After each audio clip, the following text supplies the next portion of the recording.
ایک یہود نے کی ہے، پوری دنیا کو فتح کیا انہوں نے. پھر اللہ نے عیسائیوں کو غلبہ دیا، انہوں نے یہودیوں سے سارے علاقے چھین کے ان پہ حکومت کی. پھر اسلام جب دنیا میں آیا تو جو کام پہلے یہودیوں نے کیا تھا پھر ان کے ساتھ عیسائیوں نے کیا، تو پھر عیسائیوں کے ساتھ کس نے کیا؟ مسلمانوں نے. اچھا، کمال کی بات یہ ہے کہ مسلمانوں کی یہودیوں سے لڑائیاں نہیں ہوئی ہیں، بہت کم، صرف نبی کے دور میں تو ہوئی وہ خیبر میں اور بنو قریظہ وغیرہ سے. اس کے بعد بڑی لڑائیاں مسلمانوں کی یہودیوں سے کبھی بھی نہیں ہوئی. سارا ٹاکرا عیسائیوں سے رہا ہے، کیونکہ عیسائیوں نے یہودیوں سے علاقے چھین لیے تھے. تو یہودی پھر رعایا بن کے رہتے تھے، لیکن ان کو اس بات کا غم ہے کہ یہ تو سارا ہمارا حساب کتاب تھا نا. تو قرآن میں اللہ نے بتایا ہے کہ تمہارے جو پیغمبر دنیا میں آئے وہ نیک اعمال کی بنیاد پہ اللہ نے ان کو دنیا میں حکومت دی تھی. تم نے ان کی معیت میں جہاد کیا، وہ جہاد جس کے پیچھے صحیح موٹیویشن ہوتی ہے، اس میں مجاہدین کو ایک پاور ملتی ہے. اور جب جہاد کے پیچھے صرف پیسہ رہ جائے، زمین اور حکومت رہ جائے، تو اس جہاد میں طاقت نہیں رہتی، بلکہ وہ جہاد ہی نہیں رہتا ہے. تو اب یہ لوگ کہتے ہیں ہمارے پیغمبر تھے سلیمان علیہ السلام، داؤد علیہ السلام. تھوڑا سی تاریخ بتا دیتا ہوں نا، پتہ ہی ہوگا لیکن نئے لوگ بھی آتے ہیں. ابراہیم علیہ السلام سے اصل میں تو تاریخ شروع ہوتی ہے نا، جو پیغمبروں کی جو ہمیں ملتی ہے. ویسے تو اس سے پہلے بھی پیغمبر آئے ہیں، لیکن جو دنیا میں زندہ قومیں ہیں ان کی ہسٹری کہاں سے ملتی ہے ہمیں؟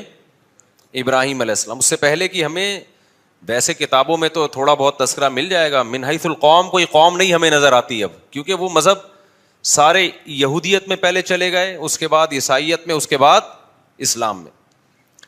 تو ابراہیم علیہ السلام کا زمانہ آج سے تقریباً لگ بھگ 4000 سال پرانا زمانہ ہے. اوپر نیچے ہو سکتا ہے، کوئی پوری کیلکولیشن کسی کی نہیں ہے. تقریباً کتنا ہے؟ 4000 سال پرانا زمانہ. انبیاء آتے رہے تھے آدم علیہ السلام کے. اچھا، آدم علیہ السلام اور ابراہیم علیہ السلام میں کتنا ہے یہ نہیں پتا. اس میں اندازے لگائے جاتے ہیں کہ ہم سے آدم علیہ السلام کا زمانہ 10,000 سال پرانا ہے ہم سے، لیکن یہ کچھ بھی اس میں کوئی رائے نہیں قائم کی جا سکتی، کیونکہ کوئی تاریخ لکھنے والا تو تھا نہیں، وہ زمانے دنیا میں ختم ہو گئی ہیں. اب تو کوئی پرانی لاش ملتی ہے تو سائنسدان تحقیق کرتے ہیں کہ قبل مسیح ہے کہ بعد مسیح ہے. قاف میم لکھا ہوتا ہے نا، اب تو وہ بھی لکھنا چھوڑ دیا لوگوں نے.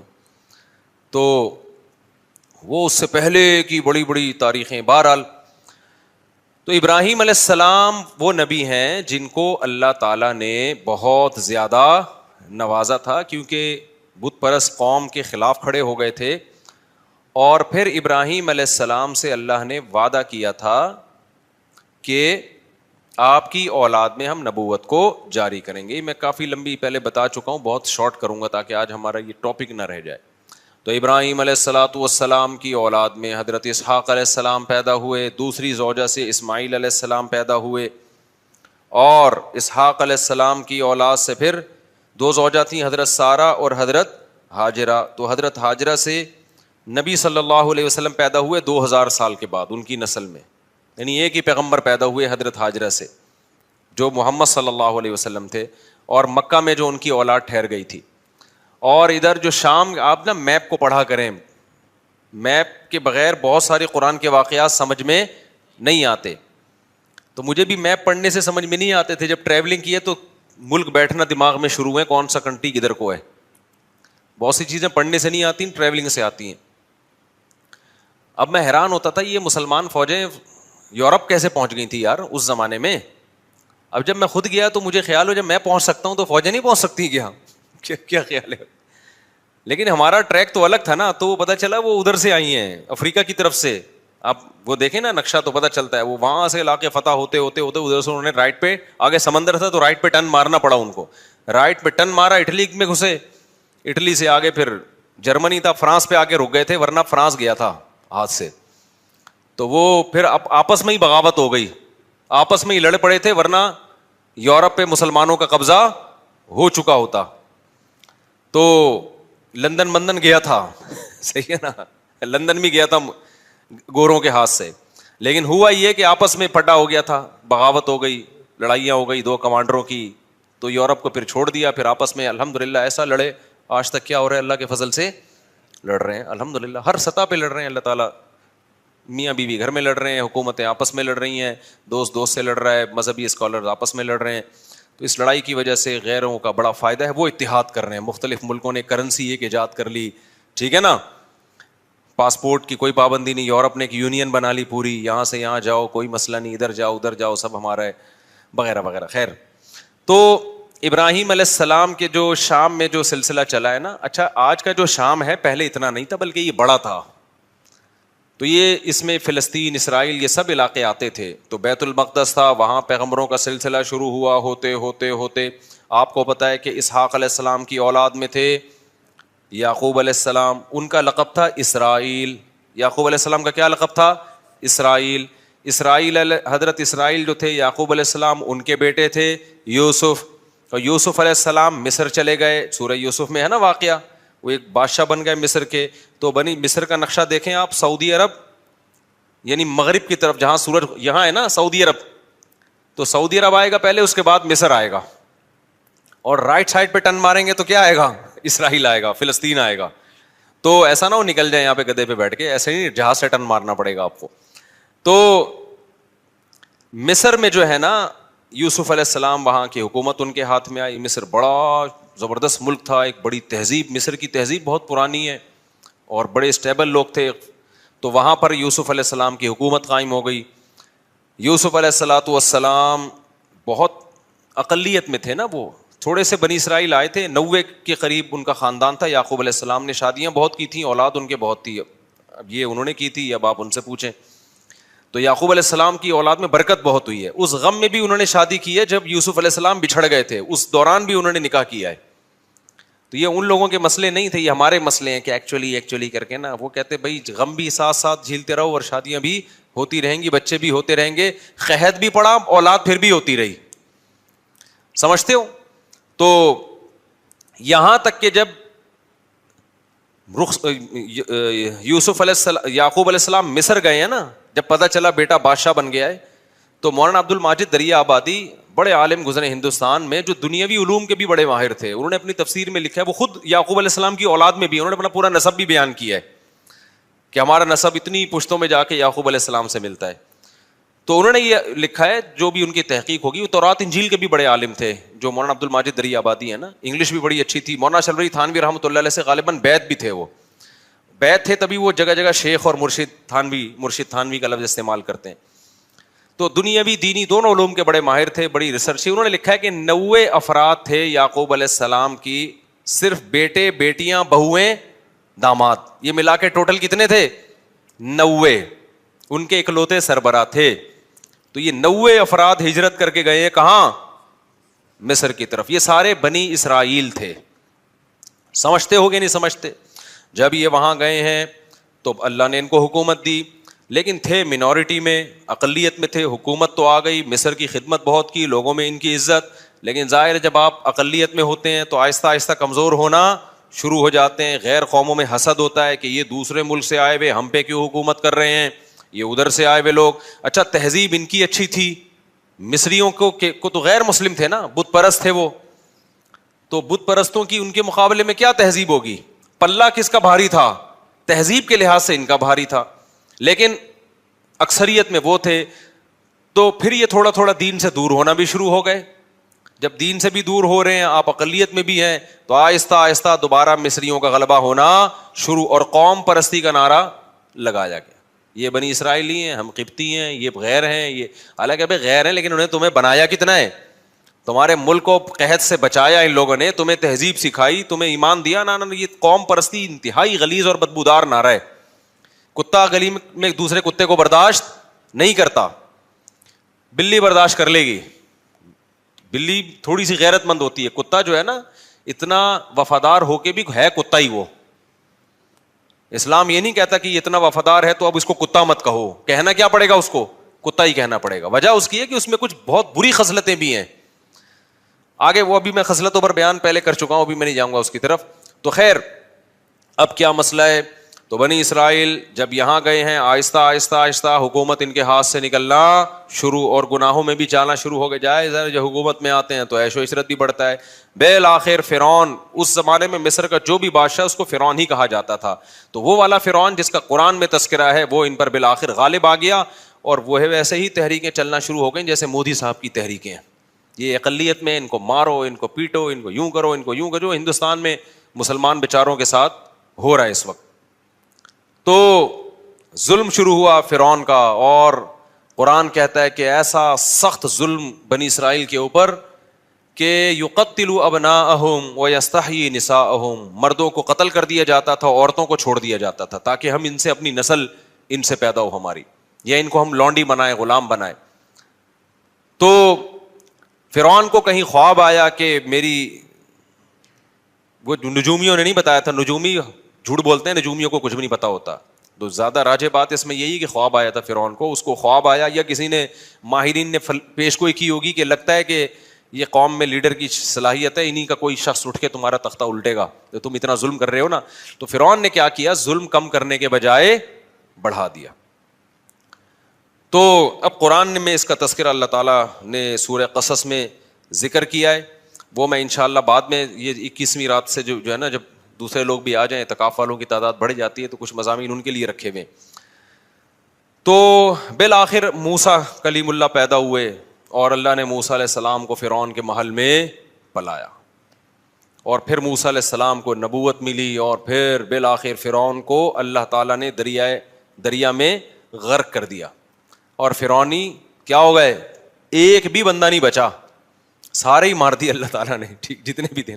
بنی اسرائیل کو نجات ملی, اور قرآن ان کی تعریف کرتا ہے بما صبروا, اس لیے کہ بنی اسرائیل نے موسیٰ کا ساتھ دیا تھا اور صبر کیا تھا انہوں نے, لیکن تھے بہرحال نالائق, صبر بھی کرتے تھے, تکلیفیں بھی دیتے تھے. پھر بنی اسرائیل کو حکم ہوا کہ اب تو تمہارا اصل وطن ہے فلسطین, ارض شام, وہاں تم موسیٰ علیہ السلام کی قیادت میں اب جہاد کرو. یہ تو اللہ نے فرعون کو خود ہی ٹھکانے لگا دیا, اب ہر جگہ اللہ خود سے کام نہیں کرے گا, کچھ تم کو بھی تلوار اٹھا کے کرنا پڑے گا. یہاں تو ویسے بھی ان کے پاس طاقت ہی نہیں تھی, منورٹی میں تھے نا, کیا لڑتے یہ. تو بنی اسرائیل نے کہہ دیا ہم نہیں جائیں گے, اذهب انت وربک فقاتلا, کیونکہ غلامی میں اتنا عرصہ گزار چکے تھے کہ ذہن کیا بن گیا تھا, غلاموں. آپ اگر غلام بنے رہو نا کچھ دن تک, تو آپ کا دماغ میں مینٹل لیول کیا ہو جاتا ہے. جو لوگ بچوں میں زیادہ رہتے ہیں نا, تھوڑے دنوں میں بچکانہ حرکتیں شروع کر دیتے ہیں. صحبت کا بہت گہرا اثر ہوتا ہے, خوب سمجھ لو. اگر آپ پڑھے لکھے لوگوں میں بیٹھو گے تو آپ کیا بن جاؤ گے, سنجیدہ, سیریس ہو جاؤ گے. آپ اگر ہر وقت مسخروں کے ساتھ بیٹھو گے تو چھچھورے بن جاؤ گے آپ, سنجیدگی آپ میں سے ختم ہو جائے گی. آپ علماء, بزرگوں, صلحاء کے ساتھ بیٹھو گے, اللہ کی محبت آپ کے اندر پیدا ہو جائے گی. دنیا پرستوں میں ہر وقت بیٹھو گے جو ہر وقت مال و دولت کی باتیں کرتے ہیں, اتنی گاڑی, اتنے پیسہ, بحریہ ٹاؤن, فلانا, آپ کی نظر میں دنیا کی ہوس اور لالچ پیدا ہو جائے گی. یہ انسان کی نیچر ہے. تو اچھے لوگوں کے ساتھ بیٹھا کرو. سمجھتے ہو آج ہمارا مرغا مرغی جو ہے نا, ایک دیسی ہے, وہ ہر وقت دہشت گردی. ایک فینسی بھی ہمارے پاس تھائی لینڈ کی نسل, وہ مرغا بھی بڑا تمیز کا اور مرغی بڑی تمیز کی. ہمارے ایک پٹھان دوست ہیں, آج ان کو میں لے کر گیا اپنے پنجرے میں, انہوں نے کہا ان پورے پنجرے میں نا آپ کے کیج میں پڑھے لکھے یہی لگ رہے ہیں, یہ دو مرغے. مجھے ان کا تبصرہ بڑا اچھا لگا. انہوں نے کہا یہ جو مرغا مرغی ہے نا, اس پورے پنجرے میں مجھے صرف یہ دو پڑھے لکھے لگ رہے ہیں, باقی سارے ان پڑھ اور جاہل. وجہ اس کی ہے کہ وہ ہر ایک دوسرے کو جب کوئی موقع ملے, وہ کوئی نیا بندہ آئے اس کو چھیڑ رہا ہے. وہ کہا پڑھے لکھے صرف یہ لگ رہے ہیں. میں نے کہا یہ پٹ رہے ہیں سب سے زیادہ یہاں پہ. اچھا خیر, تو میں نے کہا اب یہ پڑھے لکھے ہیں, یہ بھی ان کے ساتھ رہ کے ان پڑھ نہ بن جائیں. تو اب مسئلہ کیا ہے, تو اللہ تعالیٰ نے بنی اسرائیل کو حکم دیا, بنی اسرائیل نے جہاد نہیں کیا, اللہ کو غضب آیا, اور موسیٰ علیہ السلام نے بددعا بھی کی, اور اللہ نے کہا یہ زمین ان پر حرام ہے. 40 سال تک وادی تیہ میں اسی طرح سے یہ تڑپتے رہیں گے. 40 سال تک. وہیں موسیٰ علیہ السلام کا انتقال بھی ہو گیا, اور وہ 40 سال تک وادی تیہ میں بہکتے رہے. پھر اس کے بعد نئے پیغمبر آئے, اور پھر اس کے بعد نئے پیغمبر کی معیت میں انہوں نے جہاد کیا. جب انہوں نے جہاد کیا تو قرآن نے اس کا بھی واقعہ اللہ تعالیٰ نے قرآن میں بیان کیا ہے سورہ بقرہ میں. تو جب ان کا جہاد ہوا ہے نا, تو ان کی فوج, ان کے جو کمانڈر تھے ان کا نام تھا طالوت. وہ پیغمبر ہی نے ان کو بنایا تھا کمانڈر, وقت کے نبی نے, لیکن وہ غریب تھے. بنی اسرائیل نے اس پہ بھی اعتراض کیا, غریب آدمی ہمارا امیر کیوں بن رہا ہے؟ تو ان کو بتایا گیا بھائی اس کے پاس نالج زیادہ ہے اور صحت اچھی ہے. کمانڈر کے لیے پیسہ ہونا ضروری نہیں ہے, نالج, جنگ لڑنے کا تجربہ زیادہ ہو. دیکھو اللہ تعالیٰ دنیا کو اسباب سے چلاتے ہیں. علماء نے بیان کیا ہے جنگ کے کمانڈر بنانے کے لیے یا ملک کا صدر وزیر اعظم بنانے کے لیے 2 بندے ہیں آپ کے پاس. ایک بہت نیک ہے, نالج اور تجربہ نہیں ہے اور اس کو پتہ نہیں ہے کیا کرنا ہے, اور ایک برا ہے لیکن اس کے پاس ایکسپیرینس ہے, صلاحیت ہے. تو برے کو بنایا جائے گا, نیک کو نہیں بنایا جائے گا. بات نہیں آ رہی سمجھ میں؟ جب میں یہ بات لوگوں کو بتاتا ہوں لوگ کہتے ہیں یار یہ کیا بات ہے, تقوی کی تو بڑی اہمیت ہے. میں ان سے کہتا ہوں مجھے ایک بات بتاؤ, آپ جب گھر میں ڈرائیور رکھتے ہو گاڑی چلوانے کے لیے, ایک بندہ ہے تہجد گزار ہے, تبلیغ سے حضرت جیسے 4 مہینے لگا رہے ہیں ماشاءاللہ, کتنے وقت کے لیے نکلے ہوئے ہیں حضرت آپ؟ سالانہ چلہ, ماشاء اللہ ماشاء اللہ. تو وہ بھی سالانہ چلے کے لیے نکلا ہوا تھا, ابھی تازہ تازہ چلہ لگا کر آئے, لیکن وہ گاڑی چلانی نہیں آتی. دوسرا گٹکا بھی کھاتا ہے, پان بھی کھاتا ہے, چرس بھی پیتا ہے, لیکن گاڑی چلانا اس کو آتی ہے. تیسرا کوئی آپشن آپ کے پاس نہیں ہے, تو ڈرائیور کس کو بناؤ گے آپ؟ نیک کو تھوڑی بناؤ گے. بولا کہ بھائی تو بہت نیک ہے لیکن جو کام تجھے دیا جا رہا ہے تجھ میں اس کی صلاحیت نہیں ہے. ہاں نیک ہونا, دونوں ڈرائیور اگر ڈرائیور ہیں پھر جو نیک ہے اس کو ترجیح دی جائے گی. پھر دیکھا جائے گا یار اس کا 4 مہینے لگے ہوئے, اس کے نہیں لگے, تو میں کم از کم اگر کسی کو ڈرائیور رکھوں گا تو میں 4 مہینے والے کو ترجیح دوں گا, یار یہ ڈرائیور بھی ہے اور نیک بھی لگ رہا ہے, یہ ذکر اذکار کرے گا فارغ وقت میں, گانے نہیں سنے گا گاڑی میں بیٹھ کے, چرس نہیں پیے گا. سمجھتے ہو کہ نہیں سمجھتے؟ تو ہمیشہ کام اس کے سپرد کیا جاتا ہے جو کام کا اہل ہو. یہ نبی کی بھی سنت ہے, صحابہ کی بھی سنت ہے, پیغمبروں کی بھی سنت ہے. تو پیغمبر نے طالوت کو امیر بنا دیا اور کہا کہ اللہ کے حکم پہ بنا رہا ہوں. لوگوں نے کہا یہ تو پیسے ہی نہیں ہے ان کے پاس, غریب آدمی. تو پیغمبر نے کہا اس کی غربت کو مت دیکھو, اس کی صحت بھی ہے, لڑائی کے لیے کیا چاہیے؟ صحت چاہیے. کمانڈر ہونے کے لیے جگرا چاہیے, صحت, کانفیڈینس, دل مضبوط. اور دوسرا علم ہے, اس کے پاس نالج ہے, نقشوں کا پتہ ہے, کدھر سے جانا ہے, کدھر سے ٹن مارنا ہے, دشمن کے حملے کیا ہوتے ہیں ان کی چالوں کو سمجھتا ہے یہ. لہذا یہ طالوت کیا بنے گا؟ یہ تمہارا کمانڈر بنے گا. سمجھتے ہو کہ نہیں سمجھتے ہو؟ تو طالوت کو بنا دیا گیا, بولو, کمانڈر. اسی طالوت کی فوج میں حضرت داؤد تھے جو ابھی تک پیغمبر نہیں بنے تھے. بنی اسرائیل کی ایک عام فرد تھے اور حضرت یعقوب علیہ السلام کی اولاد میں تھے, ظاہر ہے بنی اسرائیل میں سے تھے. اب کیا ہوا ہے کہ جب یہ لشکر گیا ہے لڑنے کے لیے تو یہ بہت تھوڑے تھے اور دشمن بہت زیادہ. تو اللہ نے ان کو امتحان میں ڈالا, کیونکہ اسباب کی دنیا میں بڑا مشکل تھا. تو اللہ چاہتے تھے اسباب تو ہے نہیں تو تقویٰ تو ہونا کم از کم. اسباب بھی نہیں ہے, تقویٰ بھی نہیں ہے, تو پھر کس چیز کی پتہ ملے گی بھائی, اللہ کی مدد کیوں آئے گی؟ افغانستان میں طالبان نے امریکہ کو بھگا دیا نا, تو اسباب تو نہیں تھے, لیکن اس اسباب کی تلافی کس چیز نے کی ہے؟ اللہ کے خوف نے, آخرت کی لالچ نے.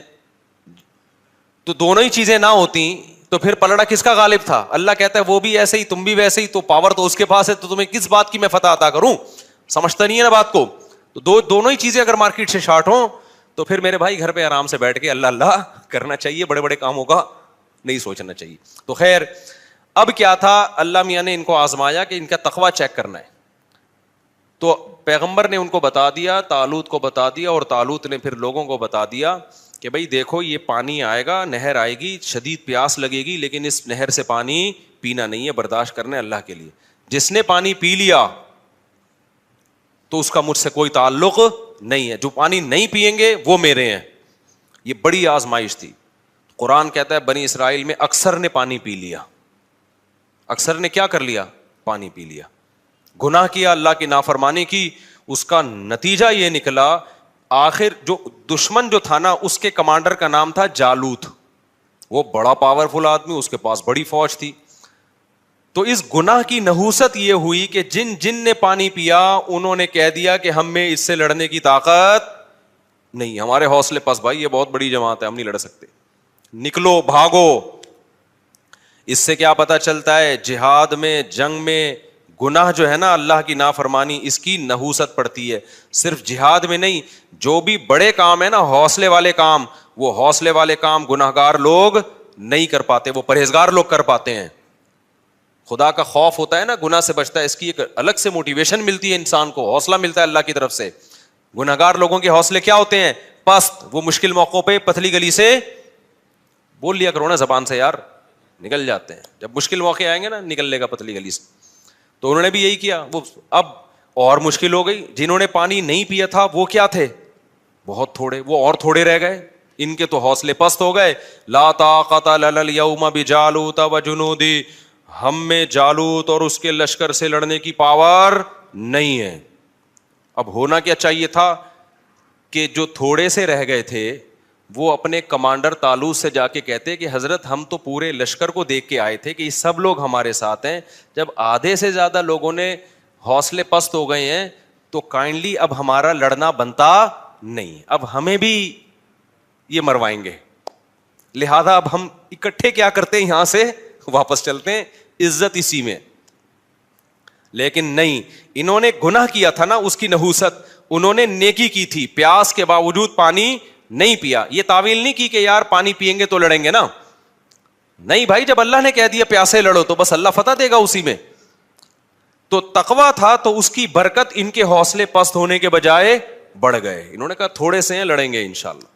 اور پھر کہنے لگے جو نہیں لڑنا چاہ رہے تھے, پست ہو گئے تھے ان کے حوصلے, ان کو بھی حوصلہ دلانے لگے. کم من فئۃ قلیلۃ غلبت فئۃ کثیرۃ باذن اللہ. بھائی تاریخ اٹھا کے دیکھو کتنی مرتبہ ایسے ہوا ہے, بہت تھوڑی تھوڑی جماعتوں کو اللہ نے بڑی بڑی جماعتوں پہ غلبہ دیا ہے, اور اللہ صبر کرنے والوں کے ساتھ ہے. ان کمبختوں کی سمجھ میں آیا نہیں آیا, اس سے تاریخ کیا ہے, خاموش. پھر قرآن کہتا ہے جب مقابلہ شروع ہوا ہے نا تو اتنا بڑا لشکر اور ادھر تھوڑے سے لوگ جو اور تھوڑے سے ہو گئے تھے, ان کو اندازہ ہو گیا کہ اسباب کی دنیا میں ہم میں اس لشکر سے لڑنے کی طاقت نہیں ہے, اب اللہ ہی مدد کرے گا. تو کیا دعا مانگ رہے ہیں؟ دعا بڑی خاندانی ہے, مجھے بڑا مزہ آتا ہے یہ دعا میں, بڑی خاندانی دعا. دیکھو وہ یہ دعا بھی مانگ سکتے تھے, ربنا اجعلنا صابرن, اے اللہ ہمیں صابرین, ہمیں کیا بنا دے, صابر بنا دے, ہمیں فتح دے دے. یہ بھی کہہ سکتے تھے نا, ہمیں اس لشکر پہ کیا دے دے, فتح دے دے, ہمیں صبر کرنے والا بنا, بھاگنے سے بچا. نا نا نا نا, ان کو پتا تھا صبر سے کام نہیں چلے گا. ربنا افرغ علینا صبرا, اے اللہ صبر کی بالٹیاں انڈیل دے ہمارے اوپر, تھوڑا صبر نہیں چاہیے ہمیں, بہت بڑا لشکر ہے, ہمارے قدم کیا ہوں گے, اکھڑیں گے. آسمان سے نا افراغ کہتے ہیں, جیسے بالٹی میں پانی ہو نا, وہ آپ نے خالی کر دی, یوں کر کے انڈیل دیا تو وہ کیا ہو گئی, خالی ہو گئی, پوری بالٹی آپ نے انڈیل دی. افرغ علینا صبرن, یہ بلاغت ہے, صبر کی کوئی بالٹیاں تھوڑی اوپر سے نازل ہوں گی, سمجھانے کے لیے کہ ایسے صبر دے جیسے صبر کی ہمارے اوپر بالٹیوں کی پورے نہا جائیں ہم صبر کے اندر. اتنا طاقتور صبر چاہیے اس لشکر سے لڑنے کے لیے ہمارے اندر. جب تک تو ایسا صبر نہیں دے گا ہم نہیں لڑ سکتے, ہمیں ایسا صبر چاہیے. تو نیت بھی کر رہے تھے نا, لڑیں گے ہم. افرغ علینا صبرا وثبت اقدامنا, اور ہمارے قدموں کو جما دے, پیچھے نہ ہٹیں ہم. وانصرنا علی القوم الکافرین, اور ان کافروں پر ہماری مدد کر. پہلے صبر مانگا ہے, پھر کیا مانگی ہے, مدد. کہ ہمارے جو کرنے کا کام ہے نا, اے اللہ پہلے وہ تو ہو جائے. ہم جو اللہ سے مدد مانگ رہے ہوتے ہیں کہ اے اللہ میں بھاگ جاؤں پھر بھی کیا ہو, ہماری مدد ہو. نہیں ہے بات سمجھ میں؟ اے اللہ میں شادی نہ کرنا چاہوں پھر بھی میری 4 شادیاں ہو جائیں. ہمارے جامع میں استاذ ہیں, وہ ایسے لیٹے ہوئے رہتے تھے نا, اکثر ایسے لیٹے رہتے تھے, کہہ رہے یار تم 2-2 3 تمہیں پتہ نہیں کہاں سے رشتے مل جاتے ہیں, میں تو مجھے کوئی رشتہ ہی نہیں مل رہا. میں نے کہا میں تو جب بھی آتا ہوں آپ یہاں بیٹھے ہوتے ہیں یوں ٹیک لگا کے نا ایسے. تو میں نے کہا ایسے تو پہلا نہیں ملتا میرے بھائی اس زمانے میں. کوئی ہلو جلو, کچھ سفر کرو, کوئی رشتوں کا پیغام بھیجو, کوئی پیٹو, کوئی بدنامی مولو, اس کے بعد جا کے نہ ہوتا ہے نہ رکھا جاتا ہے. رکھنے میں بھی پھر قربانیاں دینی پڑتی ہیں. تو ہم یہ چاہتے ہیں کہ ہم کچھ نہ کریں اور ساری مدد کس کی طرف سے آئے, اللہ کی طرف سے. بے روزگار آدمی کر کیا رہا ہوتا ہے, وظیفے پڑھ رہا ہوتا ہے. ابے بھائی تو صبح اٹھ کے جا, روزگار تلاش کر, تو محنت کر, پھر اللہ سے دعائیں بھی مانگ. خود دھیلے کا نہیں کرے گا.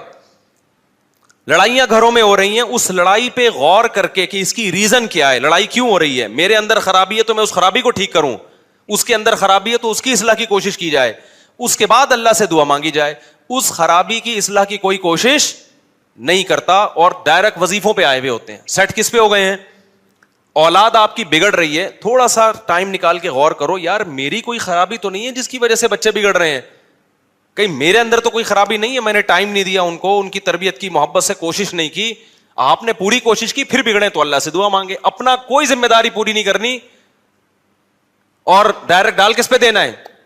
آپ کو فالج ہو گیا, یار اللہ تعالیٰ نے مجھے آزمائش میں ڈالا, میری کوئی ٹیکنیکل مجھ سے خطا تو نہیں ہوئی جس کی وجہ سے مجھے فالج ہوا ہے.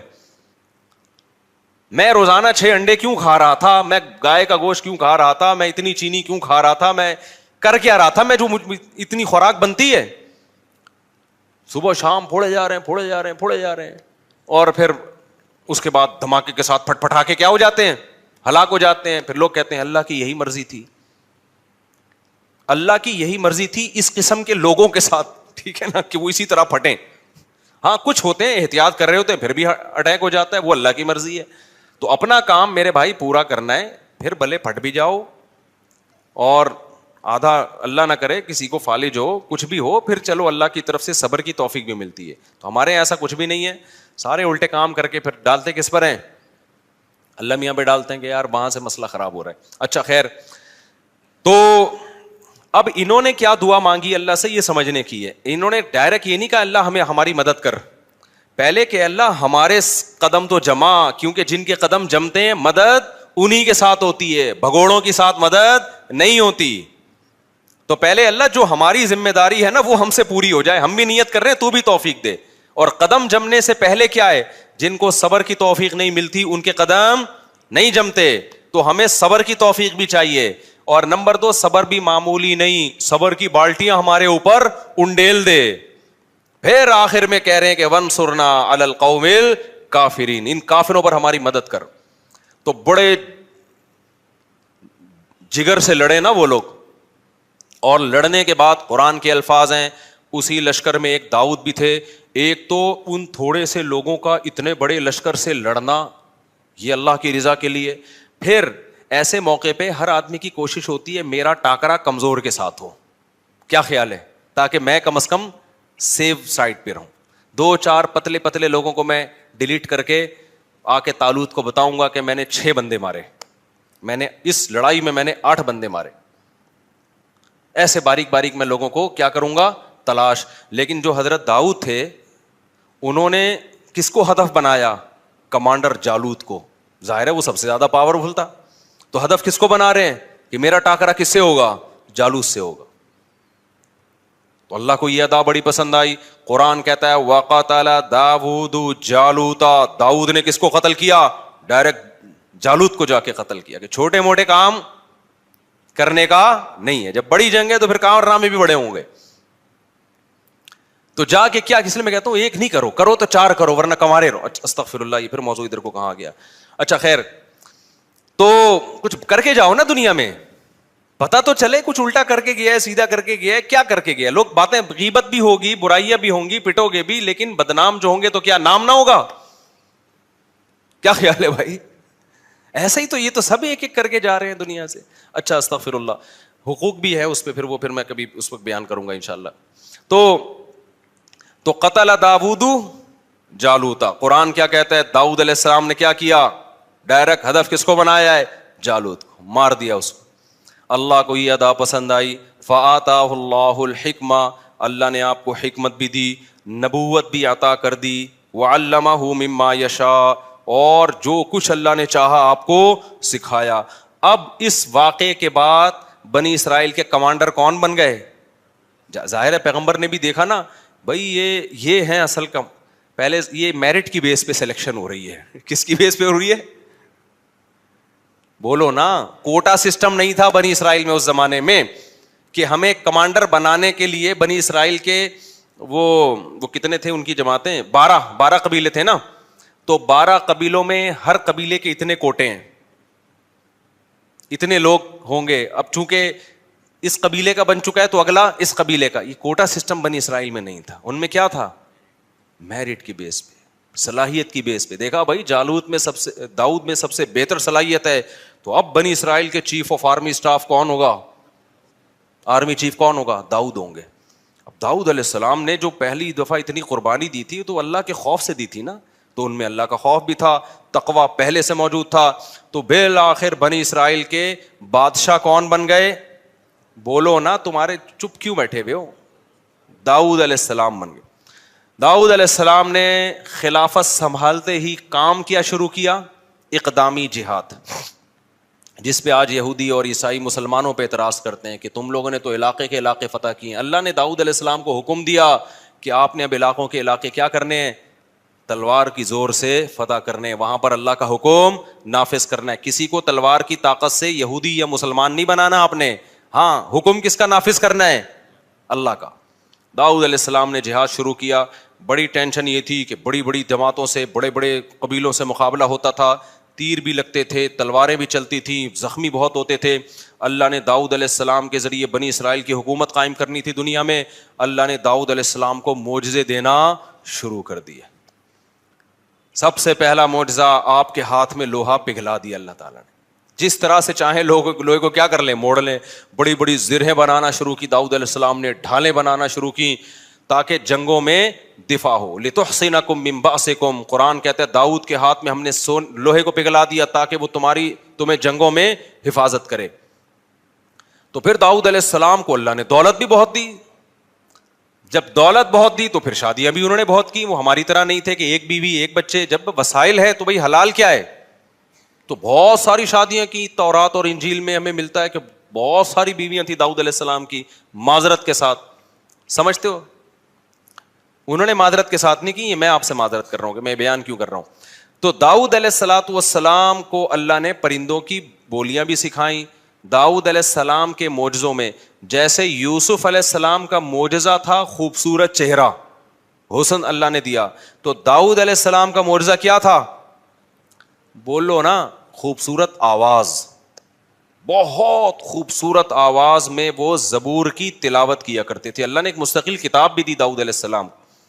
ایسی زبردست تلاوت ہوتی تھی, اور جب اللہ کا ذکر کرتے لا الہ الا اللہ کا, تو پہاڑوں سے بھی لا الہ الا اللہ کی آوازیں آنا شروع ہو جاتی. یا جبال اوبی معہ والطیر, پرندے آپ کے سر پہ جمع ہو جایا کرتے تھے, وہ زبور کی تلاوت بھی سنا کرتے تھے اور آپ کی آواز سے بھی محظوظ ہوا کرتے تھے. پھر داؤد علیہ السلام عبادت گزار, ایک طرف دن میں کمانڈر ہیں اور رات میں کیا ہیں, پوری پوری رات عبادت کرتے تھے. ایک دن روزہ, پوری زندگی داؤد علیہ السلام کی ایسے گزری ہے, ایک دن روزہ ایک دن ناغا, ایک دن روزہ ایک دن ناغا. حدیث میں آتا ہے سب سے بہترین روزہ داؤد کا روزہ تھا, پوری زندگی ایسے کیا, ایک دن روزہ ایک دن ناغا.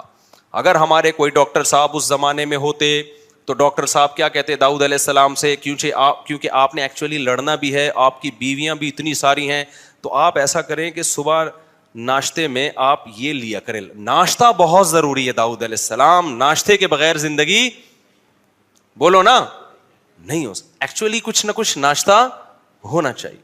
پھر 2 گھنٹے کے بعد کچھ بسکٹ کا انتظام ہونا چاہیے. فاسٹنگ بہت بری چیز ہے, سمجھ میں آ رہی ہے بات. پھر پہلے ہم ڈاکٹر سے یہی سنتے تھے, ہر تھوڑی تھوڑی دیر کے بعد بکریوں کی طرح کچھ نہ کچھ آپ کھاتے رہیں. حکیم اور ٹائپ کے تھے ڈاکٹر, اور ناشتہ بہت ضروری ہے. تو پھر داؤد علیہ السلام لڑنے کے قابل نہ رہتے. داؤد علیہ السلام بھوکے رہتے تھے, ایک دن روزہ ہے ایک دن کیا ہے ناغا ہے, اور جب ناغا ہے تو وہ بھی کم کھاتے تھے. اس سے پتہ چلتا ہے بھائی کم کھانے والا زیادہ بیویاں بھی رکھ سکتا ہے اور میدان جہاد میں علاقے بھی فتح کر سکتا ہے. اور جو صبح و شام برگر پھوڑ رہا ہے نا, پیزا برگر پھوڑ رہا ہے, اور یہ جو کچھ ہم کھا رہے ہیں آج کل, تو یہ برگر تو بن سکتا ہے گول, یہ گول گپے کی دکان بھی کھول سکتا ہے, یہ کسی کی آنکھوں میں آنکھیں ڈال کے بات نہیں کر سکتا. تو چھوڑ دو یہ جو چیزیں تم کھا رہے ہو نا, بھوکا رہنا سیکھو. خیر, آگے اللہ تعالیٰ فرماتے ہیں کہ داؤد علیہ السلام کی جب حکومت قائم ہوئی ہے تو ان کے بڑے معجزے اللہ نے ذکر کیے. تو داؤد علیہ السلام کو اللہ نے بیٹے دیے سلیمان. تو یہاں پر وہ سلیمان علیہ السلام کا واقعہ ہے. اب میں وہ واقعہ جلدی سے سنا دیتا ہوں, یہ تمہیز ضروری تھی, ورنہ سلیمان علیہ السلام نئے لوگوں کی سمجھ میں نہیں آتے. تو اللہ تعالیٰ فرماتے ہیں ہم نے داؤد اور سلیمان کو علم دیا. وَوَرِثَ سُلَيْمَانُ داؤد, سلیمان وارث بنے داؤد کے. قال یا ایھا الناس، اور لوگوں سے کہنے لگے اے لوگو، علمنا منطق الطیر، اللہ نے ہمیں پرندوں کی بولیاں سکھا دی ہیں، وأوتینا من کل شیء، اور حکومت چلانے کے لیے جتنی ضروری چیزیں ہیں ساری کے ساری اللہ نے ہمیں دے دی ہیں، ان ھذا لہو الفضل المبین، یہ اللہ کا بہت بڑا فضل ہے۔